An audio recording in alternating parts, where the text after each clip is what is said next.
কিসে রিজিক বাড়ে, কি করলে রিজিকে ভরপুর বারাকা হয়, রিজিকের চাবিকা ঠিক কোথায়, কোন পথে চললে রিজিকে ভরপুর বারাকা হবে, আমার জীবনে বরকত নেমে আসবে রিজিকে, এটা জানতে মনে যাচ্ছে না আমাদের? হ্যাঁ, কষ্ট হচ্ছে আপনাদের? কষ্ট হচ্ছে? তাহলে কি করলে রিজিকে ভরপুর বারাকা হয়, কি করলে আমার জীবনে ভরপুর বারাকা নেমে আসে, এই পয়েন্টটাতে আমরা একটু আলোকপাত করি।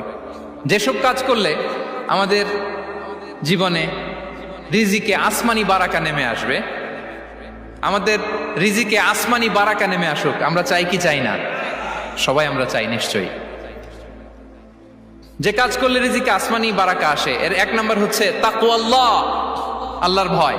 আল্লাহ তাআলা বলছেন, ওয়ামাই ইয়াত্তাকিল্লাহা ইয়াজআল লাহু মাখরাজা ওয়া ইয়ারযুকহু মিন হাইসু লা ইয়াহতাসিব, যে আল্লাহকে ভয় করে, যে আল্লাহ সচেতন, আল্লাহ তাকে মাখরাজ, মাখরাজ মানে কি জানেন? ওই যে এক্সিট লেখা না এদিকে, এই এক্সিটকে